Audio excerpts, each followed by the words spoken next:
What's going on, guys? Zuma Guy Garage back with another video for you guys, and you see that we're on the Vespa again today. And quick recap, if you haven't gone back in time and checked those videos out, definitely go check those videos out. But this right here is the Vespa that we picked up and we got running, and it kept turning off on us.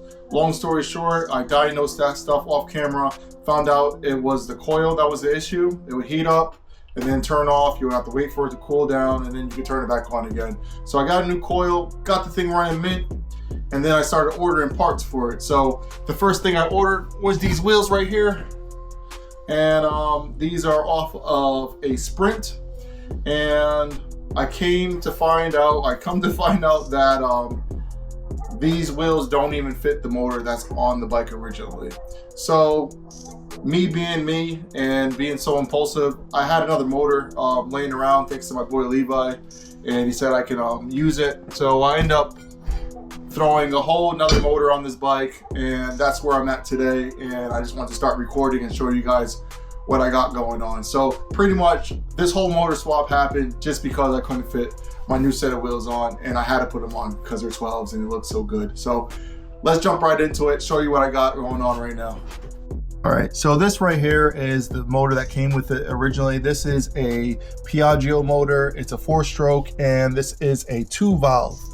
And this is like a first gen. So typically on these Piaggios, they have like a split gearbox right here. So you can remove the gearbox and you can put it like a newer style one on there, whatever, so you can run these wheels. But this being the first generation, it doesn't have that, and I didn't know that. And again, I know nothing about Piaggio for the most part, so this is all new to me. So what I did was take this other motor that actually came with this wheel right here. It's huge, it's like the 14, and you can see that the hub size is completely different as well. So what I did was take this new motor right here, and I stuck it in the bike. And let's go on this side. Stuck it in the bike, but you can see that it's a little bit longer than the other motor by a good amount. So you can obviously see that it's stretched, but you can also tell that this motor has the gearbox that can be removed and stuff. So this is the one that we wanted to begin with. It has the bigger brakes, but I think I'm gonna run it just like it is. I got the motor, and I got the motor to actually start on all the factory Vespa parts for the most part. Had to do a couple of modifications. I'm not gonna really go too big into those details. If you wanna know more about that, just hit me up. But pretty much I used a 2-valve harness and everything, and I got it to work on the 4-valve motor. So that's where I'm at right now. So I'll set you guys up. I'll show you that it runs. There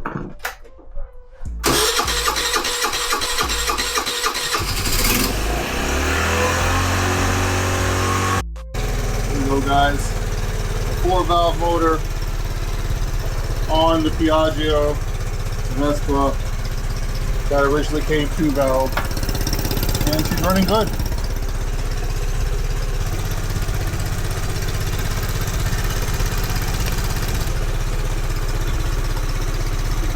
All right, guys, you see it. The bike is up and running, and she sounds really good. I'm very happy that this all worked out together because, again, the motor is not from this bike. It's actually from a Aprilia SR50.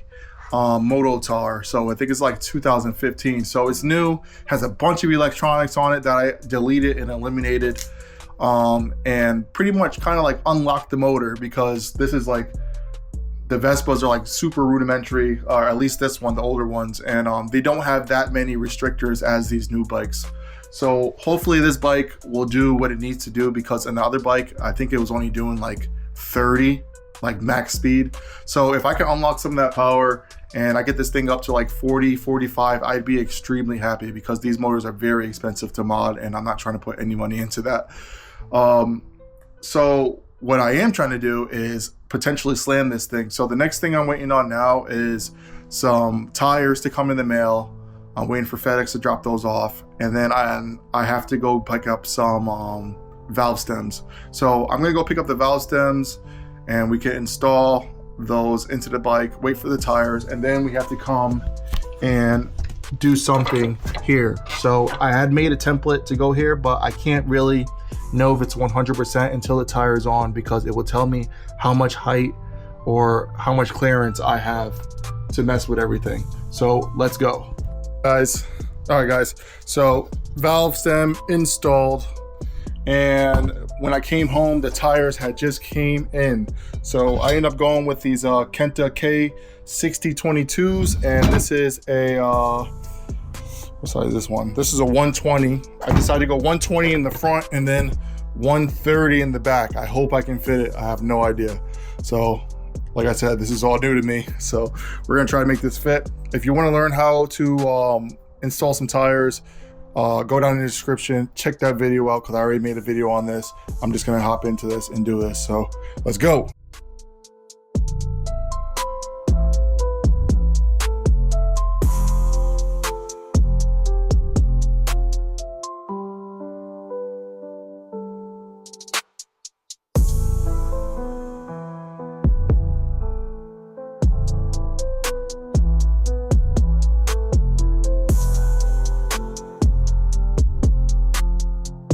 All right, got the 130 on the tire. It is super wide. I wasn't sure if it was actually gonna fit. I took the exhaust off, so now we're going to actually see if this tire would even fit. Hopefully it doesn't touch the case, because look at that. It's sticking like, I don't know. It's sticking out pretty wide. So I'm just hoping it doesn't touch the case. So let's find out right now. Okay, and let's go. I'm gonna get away with it. Oh, it's close. Guys, check out that wheel, and we have clearance. It's not touching that brake right there. We have daylight between, so you can see it from the top. We have daylight over here.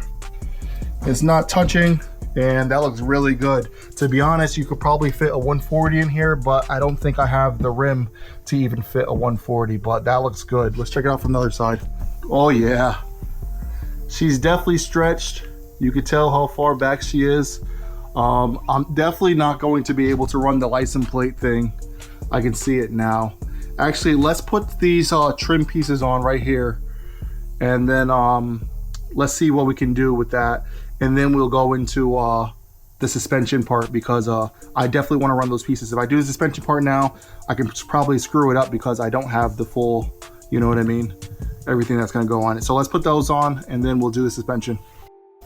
All right, so this is the tail section, and it goes in like this. But like I said before, that thing is not going in there without some heavy modification. I would love to keep this. It's so close too. Maybe I could chop the inside up, but I don't know. I might have to take this whole back section off here. But let's check out the sides. It's just one side,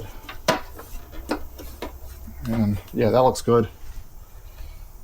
That looks sick. Yeah. This is so hard. All right, guys. So first we took this shock out. This is the original shock, and this is what I was saying before, how this had the different bottom end that we didn't want. We want something like this. So I just went to Levi's house and picked this one up, and that has the right bottom end that we want right there. And then this was my original bracket, but it's not going to make it sit up high enough, so I just made this one temporary. We're gonna make that one, and hopefully I can get this one to sit up a little higher and it won't bottom out on the gas tank down there. So yeah, let's make this out of metal and put some holes in it, and just hopefully this one will work, and then we'll make something.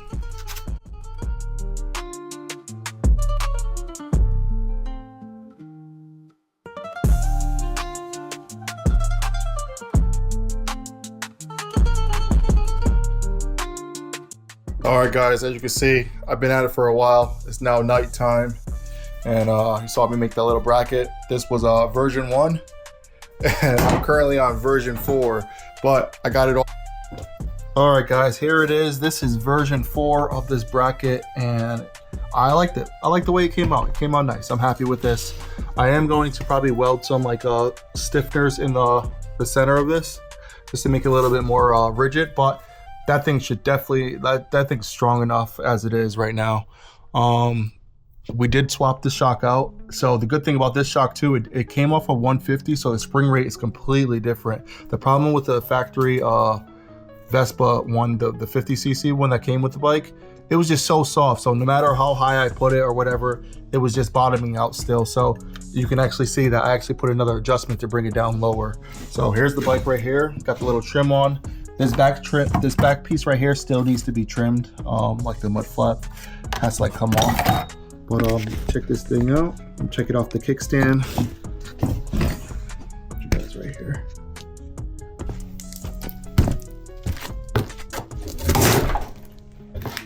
So there it is. It's off the kickstand. And even with me sitting on it, it does not. It barely moves. So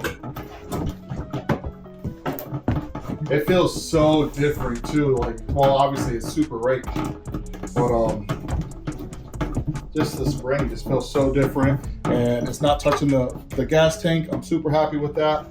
I definitely got to do some type of side stand because this kickstand is barely doing anything.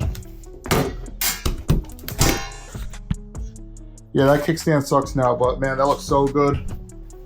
Check it out from this side. That looks sweet. And who knows, if I can go a little lower with it, I will. So let's keep going. All right guys, it's actually midnight, so we're gonna wrap this video up, but hey, it's definitely cool to challenge yourself. Like, I have no idea what I'm doing with Piaggio. I can work on 4 strokes, but just Piaggio is just so overly complicated for no reason. But yeah, their bikes are definitely cool though.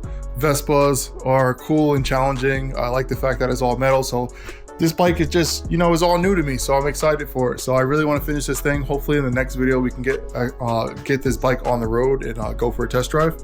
So that's the goal for that. But keep watching this guy, follow this build, and then you know, we'll just go through it together, figure out all these problems together. Thanks for watching, guys. Peace.